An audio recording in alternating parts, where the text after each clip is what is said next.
All right, with Hashem's help, we will learn today Yevamos Daf Samach. We are on Daf Samach Amud Aleph by the two dots, and the Gemara is in the middle of explaining the Braisa that we had on Daf Nun Tes Amud Beis regarding a Kohen Gadol. The Braisa began with the case of a Kohen Gadol who was ma'anis or mefata, a woman. And the question is if he can then marry her. True, she is not a psula, but he is the cause for that. And then the Braisa spoke about anusas chaveroi umafutas chaveroi, a woman who had a relation with another man out of wedlock. So the Braisa says lo yisa, the Kohen Gadol should not marry her. And if he married her, so we had the opinion of Rabbi Eliezer ben Yaakov that says that the child becomes a cholol. The child becomes a cholol, meaning that if it's a son, he can no longer do the avodah. And if the child is a daughter, she cannot marry a kohen. And we'll see in a moment why he says the child is a cholol. However, the Chachamim say that even though he did something that he should not have done, as it says, a Kohen Gadol ki'im psula me'amov yikachisha. Nevertheless, the child is not a cholol. So now let's understand the reason behind Rabbi Eliezer ben Yaakov. Amar Rav Huna Amar Rav. You should know that halacha is like Rabbi Eliezer ben Yaakov. And v'chein Amar Rav Gidol Amar Rav. Halacha ke Rabbi Eliezer ben Yaakov. Now there is a certain chiddush by saying that the halacha is like Rabbi Eliezer ben Yaakov, even though we learned before and we will learn together many times that Rabbi Eliezer ben Yaakov is kav v'naki. That even though that the opinion, his opinion, is brought down a few times in a very measured way, like a kav, or even better, as we quoted in the name of the Rosh, that kav has the numerical value of 102. And in Mishnayos, we only have the opinion of Rabbi Eliezer ben Yaakov quoted 102 times. But Vinnaki, it's clean, which means that the halach is always like him. Nevertheless, when do we say that? When his opinion is quoted in a Mishnah. Here we're learning a Braisa, and lav dafke in the Braisa do we always say on Rabbi Eliezer ben Yaakov that kav Vinnaki. Here it is like him. So that is one opinion, one version of what Rav Huna said in the name of Rav. But Iked Amri, there's another version that Rav Huna said in the name of Rav, not who is the halacha like, but why my Tamad Rabbi Eliezer ben Yaakov. Why does Rabbi Eliezer ben Yaakov say the child is a cholol? To which Rav explained that Savaloki Rabbi Elazar. When it comes to the definition of a woman who is a zoina, we will learn, God willing, in Daf Samach Amud Beis, we're going to learn a Braisa that brings, I think, 6 opinions. And I take that back in Daf Samach Aleph Amud Beis. We're going to learn a Braisa that brings 6 opinions defining what a zoina means. Rabbi Elazar holds that a woman, an unmarried woman who has any relation out of wedlock, even a panui and a pnuya, even if it's in between people that could halachically get married, nevertheless she becomes a zoina. So the reason why the child is a cholol is not because of the violation of a Kohen Gadol marrying a bu'ula. That's a mitzvah say that was violated. But that will not make the child into a cholol. The child is a cholol because she becomes a zoina. And really that would mean that even a kohen cannot marry her. And if a kohen marries her, the child becomes a cholol. Does Rabbi Eliezer ben Yaakov hold like Rabbi Elazar in the definition of a zoina? We learn that Mishnah's Rabbi Eliezer ben Yaakov kavanaki. Again, even though, as we'll see later, lav dafka by a Braisa, but now the Gemara is questioning that this should apply to Braisas also.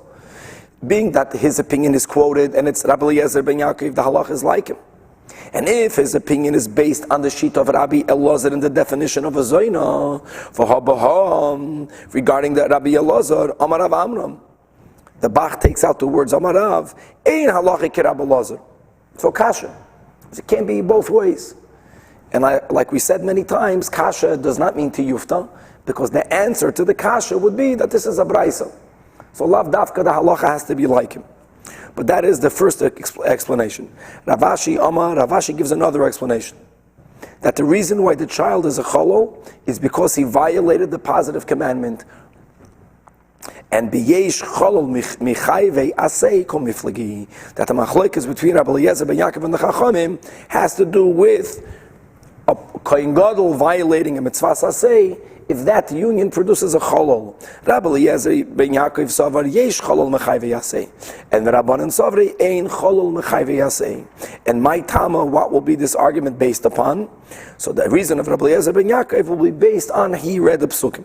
Tichsiv, it says regarding a kohen gadol, a almana, a widow, a grusha, a divorced woman, a woman who herself is already a halala because she's a child of a father, let's say, who's a kohen who married a divorcee, and a zoina, es lo yikach. These are the women that a kohen gadol should not marry. Ki'im psula ma'ama vikachisha. He should marry a psula. In other words, the ending of the pasuk is giving us a positive commandment that he should marry a woman who was never with another man.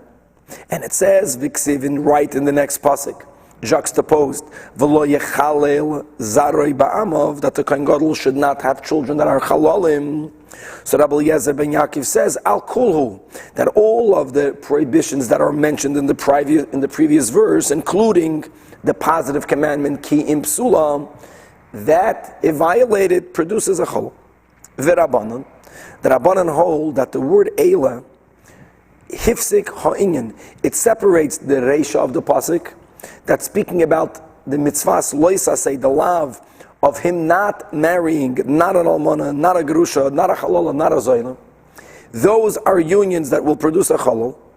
And the mitzvahs asay of psula that's written after the word eila will not produce a cholol. So Tosfos asks, Tosfos Divir HaMaschal eila hifsiko inyan, the fourth Tosfos, if eila hifsiko inyan, the pasuk of v'lo yechalel zarei b'amav, which comes after the pasuk almana ugerusha, if it doesn't go to the whole pasuk, why doesn't it go to the words that it is closest to?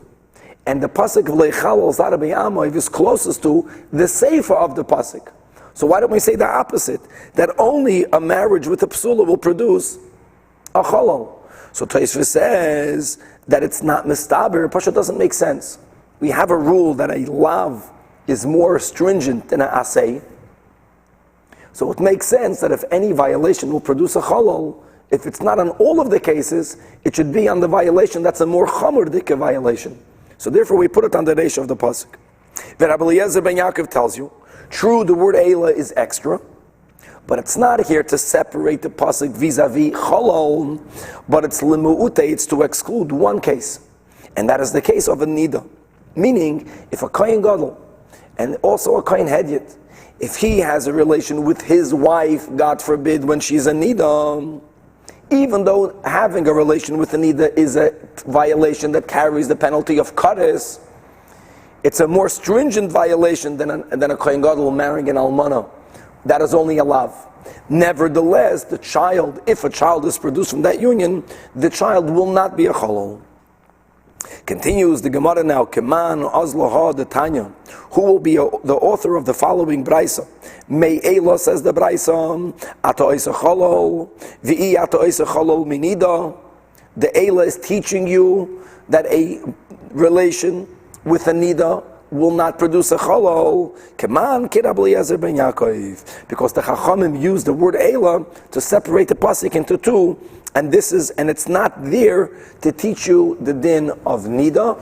And just for the record, that the Chachamim also agree with the din that if a kohen gadol or a kohen has a relation with their wife, God forbid, while she's a nida, the child will not be a cholol.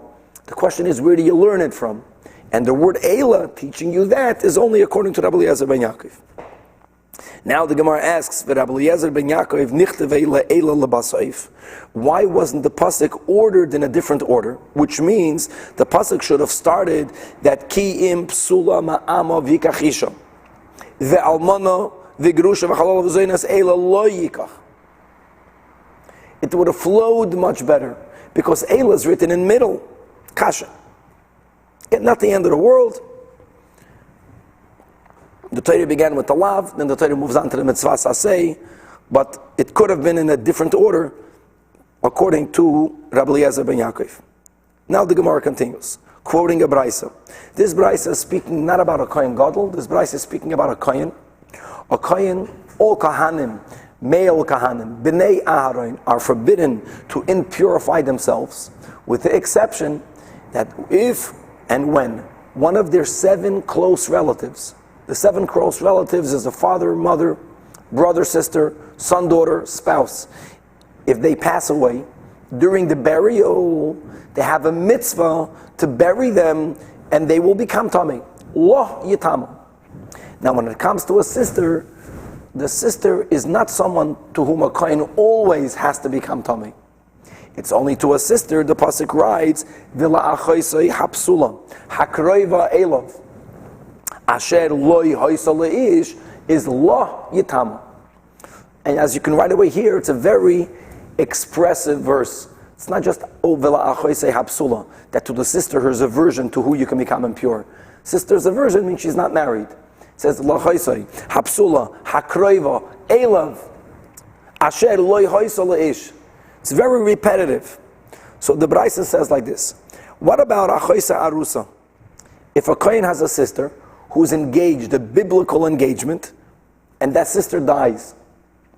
So there's a machlokes between Tanoim. Rabbi Meir and Rabbi Yehuda both hold mitamel law. No, even though she's engaged, but they still consider her a psula. The Rabbi Yossi and Rabbi Shimon are stringent, and they say ein mitamel law, and that's the halach, that you cannot become impure to her. The Gemara later is going to break down all of the different arguments and explaining based on what do they argue. The next case, if the kohen's sister is a anusa or mefuta, if she was, God forbid, raped or seduced, meaning that she had a relation out of wedlock, here the Mishnah writes, the Brisa writes, divrei hakoil ein metamala. She's not a psula. Everyone agrees he cannot become tamei when she is buried for her. What about mukaseitz? If a woman lost her virginity, as we learned in the yesterday's shir in the Mishnah Daf Nun Tes, it will again translate it once, and then we will use the words of the Brais and Gemara. Mukaseitz means that she was hit by a stick, which means that something artificial was inserted ba'isam in her private parts, and that broke her virginity. So here, not Rabbi Yossi, but only Rabbi Shimon says ein metamala. Since she de facto is not a psula, even though it's not because she had a relation, she had a bia, she was mukaseitz, he still cannot become tamei to her, shahoyer Rab Shimon Oimer, because Rab Shimon is consistent and he says, Ru'uya l'kohen gadol, any woman that can marry a kohen gadol, then mitamala kohen hedyet could become impure to her if she's one of the 7 relatives, if she's the sister. But if she cannot marry a kohen gadol and she's the sister of a kohen, ein metamala. And being that we had in the Mishnah Daf Nun Tes the opinion of Rabbi Shimon that says that a kohen gadol should not marry a mukas eitz, that was the conclusion of the Mishnah. So therefore, a kohen cannot become tamei to her because according to Rabbi Shimon, she's not a psul.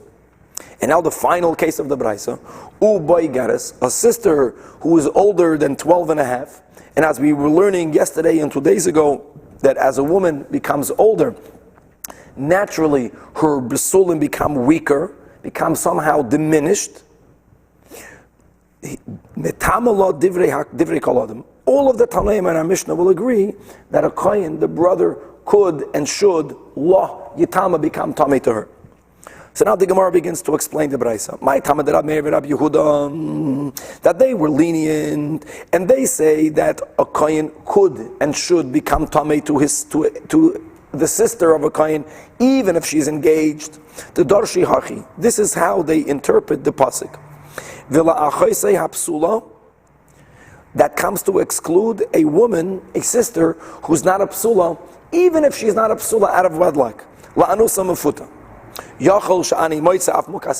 would think that if she's not a virgin, even if she's not a virgin, not because of a human being, but because of a mukas eitz, Talmud Leimer asher lo yhoisa ish, meaning misha haviyasa, the one who lost her virginity ali de ish, to her a kohen cannot become tamei, but to a mukas eitz, a kohen could and should become tamei, not like Rab Shimon. Then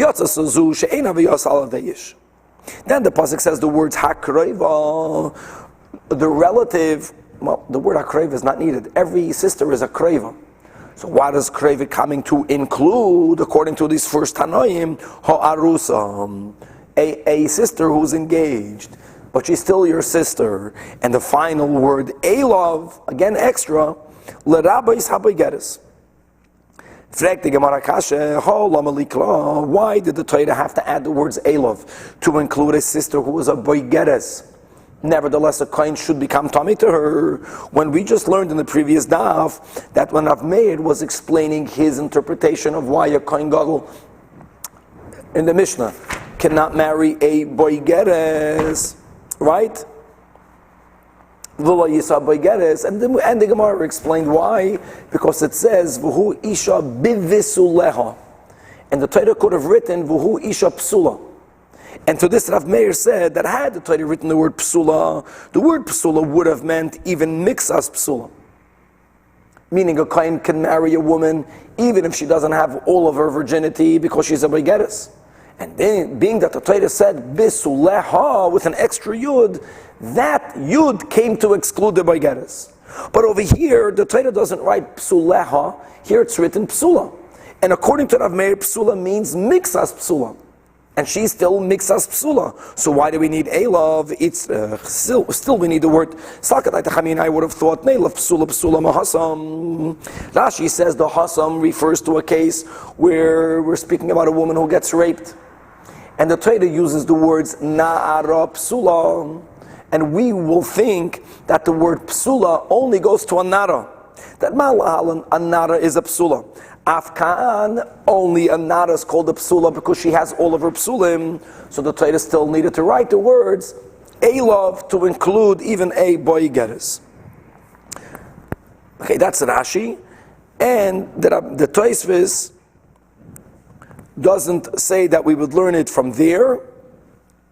But Fakert, he says we would learn it from the Kohen Gadol. That now that according to Rav Meir, we know that because it says psuleha, but we know that a Kohen Gadol cannot marry a boygeres because she doesn't have all of her psulim. So we would have thought that we should learn the Kohen Hedyet from the Kohen Gadol.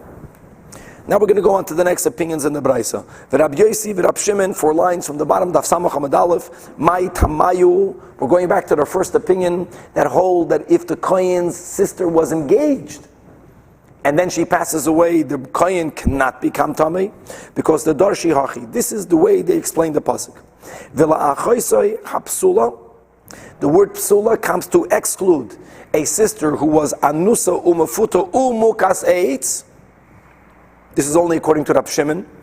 Obviously, this is not according to Rab Yosi, as we'll see in a moment. Just the words umukas eitz.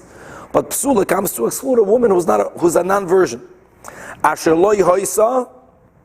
The words asher lo yhoisa comes to exclude an arusa, because erusin, the word in the Torah of marriage is havaya, hoya.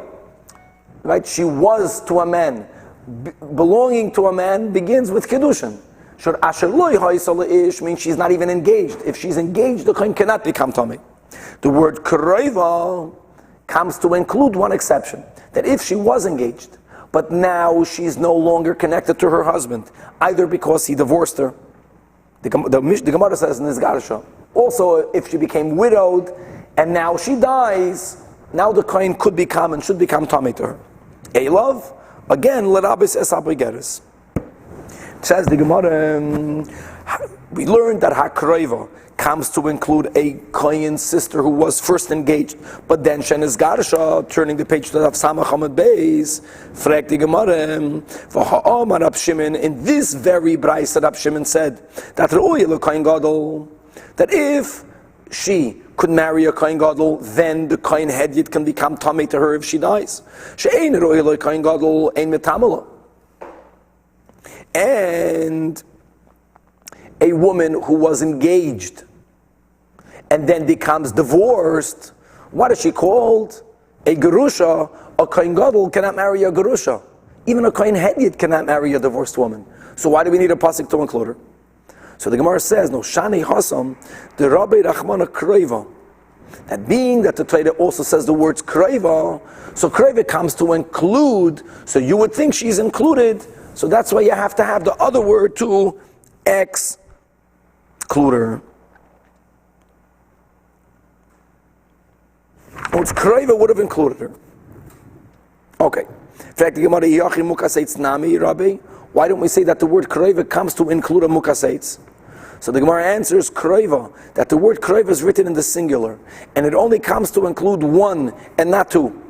So if you have to choose between the kohen hedyot being allowed to be metame himself to his sister who's a boigeres, or if you have to include the kohen gadol, the kohen hedyot being allowed to be metame himself to a sister who was engaged but now divorced, include the engaged and then divorced umara isa. Why is the divorced from engagement closer to the brother?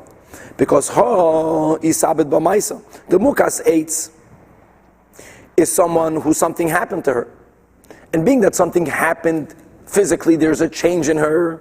That's why the kohen gadol is not allowed to marry her, and that's why the kohen hedyot cannot be metame himself to her, according to Rab Shimon. But the sister who was engaged and now divorced, nothing happened, nothing changed in her. Lo yisabed b'maisa. Now, the din of a kohen not being allowed to be metame himself to his sister who's a mukas eitz, that's only according to Rab Shimon. But according to Rabbi Yosi, he could be metama to her. So the Rabbi Yosi mid shafkei lebar zugei, since he abandoned his partner, Rabbi Shimon. Michlal, in other words, we see from the Braisa that when it comes to the kohen being metama himself to his sister who died, who was a mukas eitz, kerav meir sviralei, that he could menalei. Where does Rabbi Yosi know that he could do it? And if you're going to say him because it says miloi hoysala ish, and she was not with the man, she's only a mukas eitz, ho'apikei, Rabbi Yosi already used asher loy hoysala ish to exclude the engaged sister, gavaldik. Answers the Gemara, chad. One exclusion comes from the word hoysa, and one from the word ish. In other words, it could have says asher loy leish. Asher loy hoysa leish, we can exclude that he cannot become tamei, not to a sister who's engaged, and not, we have another extra one, and not to a mukas eitz. In other words, to include the mukas eitz, because she was not to a man. Elov, we learned in the Braisa, the final thing, is l'rabais ha-boigeres, comes to include the boigeres that a kohen could become tamei. He could be metame himself to his sister, who is a boigeres, even though she doesn't have all of her psulim. Again, ask the Gemara, we learned in Daf Nun Tes that Rab Shimon interprets when it comes to the kohen gadol. Had the Torah only written the word psula, psula would have meant psula shleima, which is why Rabbi Shimon says that now that it says by the kohen gadol psuleha, it goes even to the boigeres, but psula means shleima. And if, let's go back to the kohen can only be metam himself v'la achoisai hapsula, why should that not mean that only if his sister is a full psula and not a boigeres? So the Gemara answers, Tama dideinami hasami hacha, that the reason of Rab Shimon needing the word elov is because we would have learned one case from the other, that the Dodi Shachi, this is what he would have said, that me the elov l'rabis habigeres, since we have here the word elov, which comes to us habigeres, in other words, that she's also called a psula. Now that we have the word elov, now he knows that the word psula means psula shleima mashma.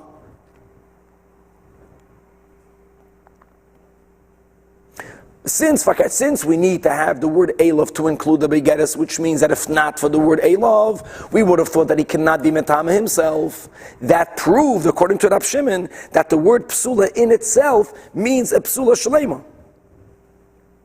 And elov comes to exclude here by the kohen tuma, even if she's a begeres. But it is actually from here that Rab Shimon knows that by the kohen gadol, if the Torah would have said the word psula, it would have meant a psula shleima. The end. Now we're going to continue learning another brayso regarding a psula to kohuna. That Tanya we learned. Rab Shimon ben Yochai says, a giyoyres pechusa miba shol lishanim, a woman who converted while she was less than 3 years and 1 day. 3 years and 1 day means we want her to be a full 3 years old. She entered her 4th year. From the beginning of the 4th year, when a girl is 3 years and 1 day, as we learned before, then having an act of bia with her is halachically called an act of bia. Any physical relation, any cohabitation with a girl under a full 3 years old is not called an act of bia. And more than that, the psulim that are ruptured through the act of the bia actually grow back if it was taken away from a girl under 3. So he says, Rab Shimon Bar Yochai holds that if someone converted before they were a full 3 years old, then this woman, when she grows older, even though she's a convert, she's allowed to marry a kohen. The prohibition for a kohen to marry a giyotis only goes to a girl who converted after she's 3 years and 1 day. And Shenemar, where does the Rashbi take it from? Because it says regarding the war that we had with Midian, right? So it says, V'chol taf banashim, that all of the infants, all of the young women, the minor girls, asher lo yodu mishkevei zachar, that they never had a relation with a man, hachayu lochem, you can leave them alive for you. The literal meaning was that you can marry into them after they're converted. And now the question is, and behold, Pinchas was one of the warriors, and Pinchas is a kohen, and normally a kohen cannot marry a geyotis. So how can it be that Moshe Rabbeinu said, Hachayu lochem? So that's a raya, that if they convert under 3 years and 1 day, and that's the meaning of hataf, they're infants, then even though they are a geyotis, she is a geyotis, a kohen can marry them. So the question is, that's such a good proof, how do the Chachamim who argue with the Rashbi, the Chachamim hold, and that's the halacha, that no matter when she converted, a kohen can never marry her, if she's a convert. Why is this not a proof from the pasuk? So the Rabbanan will interpret that what Moshe Rabbeinu meant by saying, Hachayu lochem, was not for you to marry them. We were allowed to keep them as slaves, as servants, but not as wives. La'avadim u'l'shvachis. If we are keeping them la'avadim u'l'shvachos, then why is it only hataf banashim? Why isn't it only those who lo yadu mishkevei zachar? Ihachi b'shaloshan v'yemechad nami. And true that the women that had relations with men, those were the women that tried to seduce the Jewish people. That was the whole story of Midian, and that caused an epidemic, and they were to get punished. But here, we're not speaking about women that actually had relations with men. We're speaking about if they were older than 3, but if they did not have a relation with men, they should be allowed to live. And we'll keep them la'avadim u'l'shvachos. So the Gemara answers Kid Rav Huna, that the answer must be the way Rav Huna already explained when Rav Huna pointed out the following contradiction.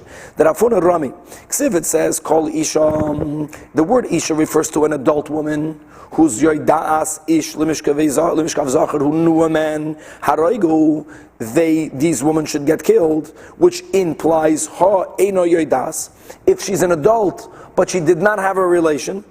From this pasuk it comes out, it's inferred, Kaimu, you can keep them alive. Michlav, and take it a step further, that's the Isha, which would mean that a hataf, that when it comes to the infants, bein yadu, bein lo yadu, whether they had or not relations with men, all of them should be kept alive. And in this pasuk it says that v'chol hataf b'nashim, that even by the taf, the female, the young girls, only asher lo yodu mishkevei zachar hachayu lochem, which implies hayadu haroigu, that if they did have a relation, they should get killed. So Rav Huna explains that biru'uya liboyel hakosav medaber, that the pasuk never was referring to women who had or not a act of cohabitation. We're speaking about women that are old enough that they are potentially able to have an act of cohabitation. And what is the rule? Under 3 years old, even if they physically slept with a man, it's not called bia.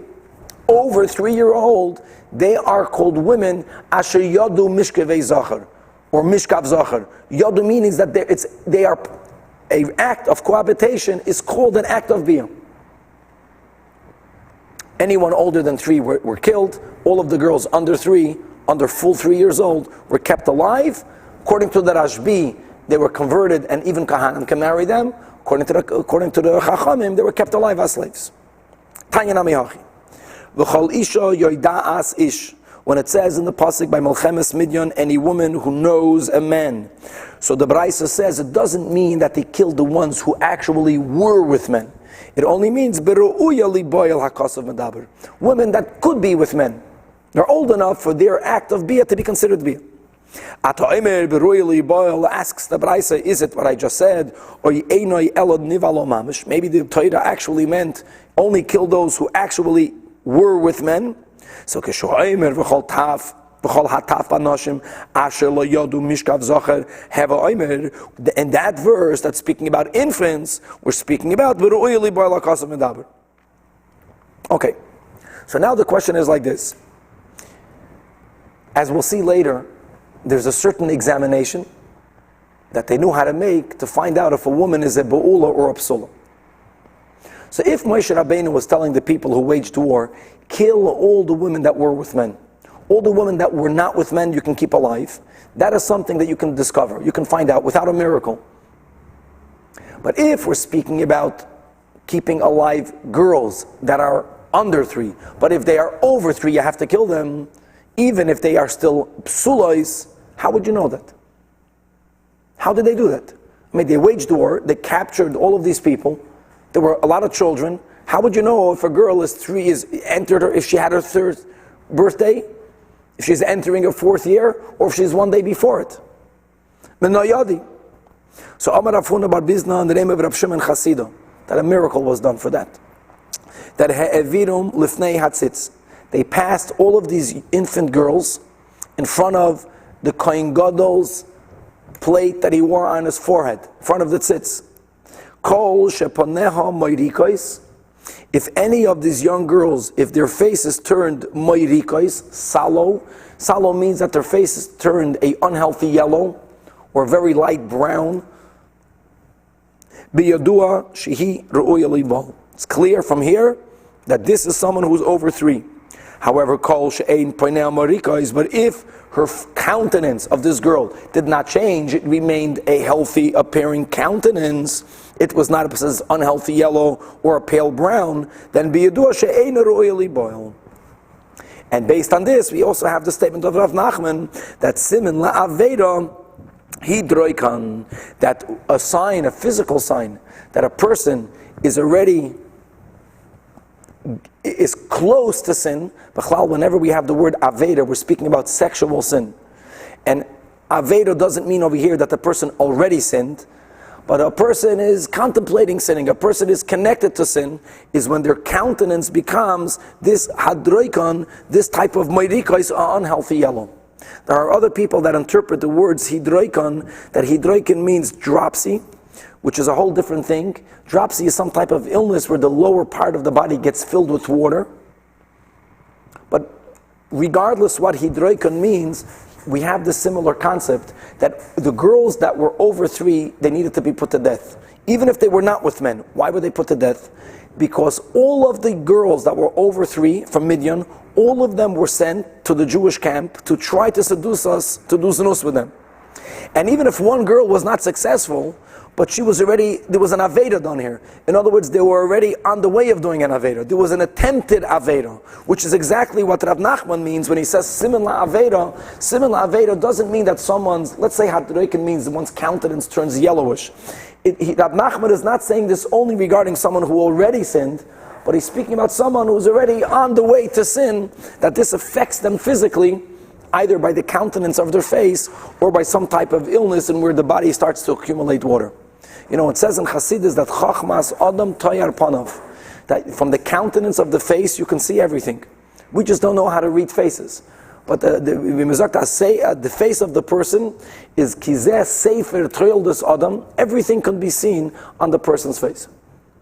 Now the Gemara continues, right, the first white line, Samach Hamad Beis, Kayoyitza B'Davarato Eimer, when it says regarding the following, that there was a Pelegesh Begivon that was raped by many members of the tribe of Binyamin, and all of the Jewish people waged war against them. And after they waged war, they discovered that there was a whole settlement in Israel that lived in a place called Yavesh Gilad, and they did not send anyone to participate in the war against Shevet Binyamin. So the Jewish people then waged war against them and killed all of them. However, that we found amongst those who live in the place of Yavesh Gilad, 400 virgin young women, that were never with men. And the Jewish people decided that leave those 400 young women alive in order for the Binyamin tribe members, for them to have with whom to marry. Because not only did we wage war against them, but we made a decree that no one is allowed to marry into them. Now ultimately that decree was nullified. That we learned at the end of Masechtas Tainis on Tu B'Av, one of the reasons why we celebrated Tu B'Av, because there was hardly no Shevet Binyamin tribe members left. And if the ban of intermarrying into them would still stand, they would all die out. But in the beginning there was such a ban. And during that time we gave them those 400 young women. So Mina Yadi, same question, how did we know there that these 400 young women were never with men? See, now over here you don't need a miracle. See, here the solution was not to bring them in front of the tzitz, but what did they do? Amar Rav Kahana, Choshivum al pi chavyas shal yain, that they sat these women, these young women, on a barrel of wine. Ba'ula, a woman who already was with a man, that means who had no psulim, reichan noideif. Somehow you can smell from their breath the smell of wine. And psula, if she is a psula, then ein reichan noideif. This is an examination that we'll learn about also in Masechta Ksubas. Okay, so that's how they did it there. So now the Gemara asks, why did they have to do that? I mean, that's not so comfortable to take a woman, make her sit on a barrel in a certain way. Why didn't, if the tzitz had that power, v'na aberinu lifnei hatzitz? People ask on the question of the Gemara, ein soimchen al anes? Like we explained. In the case of Midian, there was no option, because by Midian, even virgin Midianite young girls cannot be left alive. So how will you know how old they are? There you need the miracle. But here, if you don't need a miracle, why are we suggesting making a miracle? Akasha. So Rav Nachman, Rav Kahana Barei Rav Nosson answers that the tzitz only works when it's bringing out something positive. L'ratzayin lahem, to bring favor to the Jewish people, are the words that Hashem uses regarding the tzitz. L'ratzayin v'leil l'poranis. Here, we're speaking about the people who lived Yavesh Gilad, they were Jewish people. And the ones who were with men got killed. So the goal of this examination was, will they live or will they die? Will they die? The tzitz is not going to make their faces turn yellow, causing them to die. The tzitz doesn't do that. The Gemara says by Midian also, because all of the girls that turned Moirikos were killed. So Rav Ashi says, Lahem ksev, Lahem for the Jews. For the Jewish people, the tzitz only works to do positive things and not negative things. Lahem l'ratzav l'leparanis. However, lo yav dekechavin, but to all the other nations of the world, including the Midyanim, afil l'paraniyos. Amar Rav Yaakov bar Idi, in the name of Rabbi Yeshua ben Levi, halacha ki Rab Shimon bar Yochai, that a kohen can marry a giyoris if she converted before she turned 3 years old. By the way, that's not the halacha, but that's what we're saying over here. So Amalei Rab Zera Rab Yaakov Aridi, Rab Zera asked Rab Yaakov Aridi, Befeiru Shemi Alach, did you explicitly hear Rabbi Yeshua ben Levi saying it? Oy Michlal Shemi Alach, or you heard him make a statement and you inferred, you understood from his statement that it must mean that Rabbi Yeshua ben Levi paskined like Rabbi Shimon bar Yochai. And my klala, what would be the inference? What could have that been? Because Rabbi Yeshua ben Levi, his question was that he knows that Rabbi Yeshua ben Levi made the following statement. And some people can misunderstand and can construe from this following statement that halacha is like the Rashbi. But we're going to prove that that's not a good proof. In other words, it's only a correct statement if he heard it beferish. But what was the potential klala? The Amr Rabbi Yeshua ben Levi, that there was a city in Israel, Shekara Allah Irer, that people protested the legitimacy of its inhabitants by claiming that someone there married a woman who he was not allowed to marry. So V'shigir Rebbe. So Rebbe sent as Rabbi Rumanus. He sent Rabbi Rumanus to find out if the rumors that someone in that city married someone who he or she was not allowed to marry, ubatka, and he discovered umatzah baski yoidis. He found out that there was a convert who converted before she was 3 years old, and she married a kohen. That's what he found out. So Rebbe heard about it, and v'hichshida Rebbe likahuna, and Rebbe says, let them remain married. And as we'll see in a moment, that's not really a raya that halacha kirashbi. So first of all, Rabbi Yaakov bar Idi said to Rab Zera, "Befeiru shemiali." No, Rabbi Yeshua ben Levi told me clearly that halacha is like Rab Shimon bar Yochai. And now the Gemara says, "V'im echolalamai." Who cares? I mean, why isn't that good enough of a proof? So the Gemara answers, "Dilma, perhaps shani hasam." The reason Rebbe said, "Let her stay married," that doesn't mean it was a kosher marriage. Sometimes we have a rule that a marriage should not happen, but hoyel the insiv, since they got this once they're already married, they're already married. And I'll prove to you that there is such a concept of even if one violated certain rules, sometimes if they are already married, allow them to stay married. The Harav Rabbi Yechanan, we learned this before, the Amri Tarvayum, that they both hold that a begeres or a mukas eitz lo yisa. We're speaking about a kohen gadol now. Right, that was the Bryce and Daf Nun Testament base. But if v'im nason nasui, but if they got married, they can stay married. So if it would have been michlala from that story of Rebbe, that would not have been a proof. And now the Gemara says it's not true. Even if it would have been only from the story, it would have been a proof. We don't say nasui, nason nasui so quickly. Why is that? Over there, when the kohen gadol married a begeres, or if he married a mukas eitz, why over there do you allow them to stay married? Because a kohen gadol who will marry even a na'ara, eventually his wife will become a begeres. A kohen gadol who marries a woman eventually will become like a mukas eitz because he will have relations with her.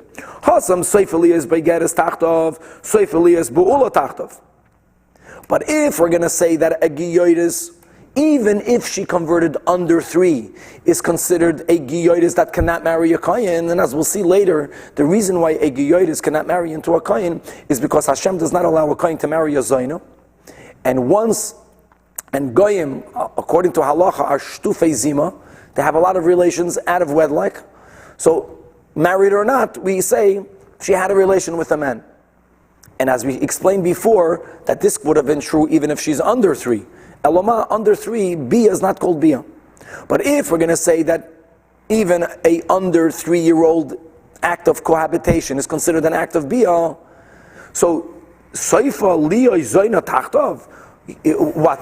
Because the kohen is marrying her, does it mean that she will eventually be the way she is now? No, she will not.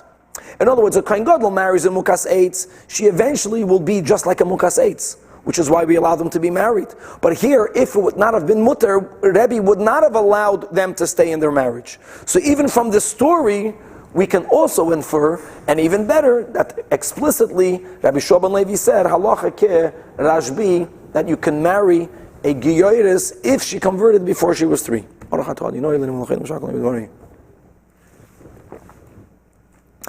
Safra had the same Gemara, the same story, that Rabbi Yaakov bar Idi said in the name of Rabbi Yeshua ben Levi, halacha ke rashbi, and Taka, he did not hear it clearly. He heard it from this story that they spoke about the Rebbe sending Rebbe Ramonus and Vakashile, and they questioned him, maybe only after they're married, you let them stay married? And this is what they responded. That if it would have been Asr, Rebbe would have forced them to divorce. The fact that they allowed them to be married proves that halacha is like Rashbi. Moving on, to show you how the ruling of Rabbi Yaakov bar Idi is going to be disputed. That Ahu Kahana, there was a kohen, the Insiv, that got married to a Giyotis who converted before she turned 3 years old. And Amalei Rav Nachman by Yitzchak, my hi, how are you doing it? And Amalei and the kohen responded, because the Amalei Rabbi Yaakov bar Idi, Rabbi Yaakov bar Idi told me, like we just learned, that Rabbi Yeshua ben Levi said, halacha ke rashbi. So Amalei. So Rav Nachman bar Yitzchak tells the Kohen, Zil apik, go and divorce her. And Ve'iloi, and if you will not divorce her, is ma pikna loch Rabbi Yaakov bar Idi mi unach. I'm going to take Rabbi Yaakov bar Idi out of your ear. It's an expression. What he meant to say is, I'm going to put you in a chedem. And you're going to understand that you can't paskin like Rabbi Yaakov bar Idi, who said in the name of Yeshua ben Levi. We taka don't paskin that way. And now the Gemara is going to bring another brisa where we have another leniency of Rashbi. So he had a leniency by a Geyeres Pchusami Pas Gimel Shanim. And now says the brisa, V'chein hoy Rab Shimon bar Yochai Omer, turning to Daf Samach Aleph, Kivrei oivdei kechavim einon mitamen ba'oil. This is another famous machlekes. Again, it goes all the way to halacha. There's actually halachically a difference between the Mechaber and the Ramah, between Sfardim and Ashkenazim. At least by us Ashkenazim, even though he suggests for Kahanim to be machmir, but according to the law of the Ramah, we hear paskin like the Rashbi, which is that the bodies of non-Jews do not give off tumas oil. And as the Gemara is going to clarify before the Mishnah, that even the Rashbi agrees that if a person touches the body of a goy, you become tummy. There is tuma by the corpse of a goy. Here they're discussing if he gives off tumas oil. Tumas oil means that you're not touching the body. Either you are walking over it, or the body is being passed over you, or both you and the body are under a common roof. That Rabbi Shimon bar Yochai says there is no tumas akum by goyim. That's the whole story that Eliyahu Hanavi was once in a cemetery. We're going to learn this many times in Shas. And after the great tzaddikim who conversed with him took, chaptanayin and asked the questions and got their answers, then they asked the Kohen Gadol, why are you doing it? They asked Eliyahu Hanavi, how can you be in the cemetery? You're a Kohen. And he answers, Allah Rashbi. Okay, Shenemar, what's the proof of Rabbi Shimon bar Yochai? Because it says, a pasuk in Yecheskel, Va'atein tzoini, you, meaning you the Jewish people, you are my sheep. Tzoin ma'irisi, the sheep of my pasture. Adam atem, you are man. So says Rashbi, atem kuruyim Adam, you the Jewish people are called Adam. But ve'ein ha'oivdei kechavim kuruyim Adam. And says Rashi, look inside the top Rashi, that atem kuruyim Adam, that when it comes to tumas oil, not tumas mago umasa. By tumas oil it says Adam ki Yevamos ba'oil. So since it begins with the word Adam, Adam means only Jews, Yidden. Meisvei asked the Gemara again, after Melchemes Midyan, it says, V'nefesh Adam, the Torah is giving an accounting of how many people were captured. There were 16,000 captured people. And there the Torah uses the word Adam. Who are we speaking about? The Midianites. So here there's a pasuk that uses Adam for Oivdei Kechavim. Answers the Gemara, Mishum Behema. Being that the Torah there is also giving an accounting to how many animals they captured, so there in the context of Adam or Behema, Adam can mean any human being. Another question, right from the Haftarah of Yom Kippur, from Yoinam, after Yoina, Asher Yesh Ba, Harba Mishtei Mesrei Riboy, that Hashem is telling Yoina that you Atachasta, you are Rachmanes, and the Kikayan. Right? And here, you don't have Rachmanas on a city that has 120,000 people. Again, Adam, people in Nineveh were not Jews. So again, the Gemara answers, because it says, Behema Rabba, Mishum Behema. Whenever you're speaking about men and animals, there Adam goes to all pen. But when the Torah is speaking Stam Adam, without the context of men and animals, Adam is Atem Kuruyim Adam, and the Ein Goyim Kuruyim Adam. Going back to the final question, by Midyan it says, Kol hoirig nefesh, v'chol negea b'cholol, tischato, that when the Jewish people came back from war, they needed to, tischato means they needed to purify themselves. Why did they have to purify themselves? Because they might have killed someone. But 1 second, if the guy does not give of tumas oil, why do you have to purify yourself? So the first thing Gemara answers, because Dilma iktel chad mi Yisrael. Maybe a Jew got killed during that war, and one living Jewish soldier might have touched a non-living Jewish soldier. So says the Gemara Rabbanan, tell Rab Shimon bar Yochai that's not correct, because the pasuk says explicitly by Melchemes Midyan, v'loy nifkat mimenu ish, that no man died. So Rab Shimon bar Yochai teaches, no, that's not the meaning of the pasuk. When the pasuk says by Melchemes Midian that le'nifkat mimenu ish, it means le'nifkat mimenu ish la'avera, that no soldier was enticed by the Midianite woman. As we mentioned before, the Midianite woman, and this was common practice by many nations in those days, that whenever war was being waged on their home front, all of the women dressed up like Zionists, and they tried to entice the soldiers. And that's what happened when the Jews went against Midian. And Moshe Rabbeinu was proud of the fact that le'nifkat mimenu ish, that no soldier fell into the sin, but maybe someone died. That is one answer. Ravina gives another answer, and that's taka the emes, that if they went against war, which they did, and they killed many Midyanim, they became tummy because they touched the goyish dead cadavers. And a goy gives off tumas maga. The discussion of Rashbi is only tumas oil. True that the Torah excludes the goyim, that they do not give of tumas oil, because it says Adam kiyamas ba'oil, but mimaga or mimasa mima atinu kra. Did the Torah exclude them from giving of tumas maga or masa? It did not. And therefore, they needed to go tischato, they needed to purify themselves because they became tamei, not because a Jewish soldier died, because they killed the goyim. And more than that, we'll learn in other times that not only is maga to the cadaver mitama them, but when you kill a guy, or when you kill a person, or if you touch a corpse with a sword, with metal, the metal transfers the tumah. I think we've already learned this in this new cycle. And it's as if you touch the corpse itself. So the tumah you are not just tumas rishon, you become tumas av, because the body is aviyavois. Okay, we'll stop over here and we'll continue.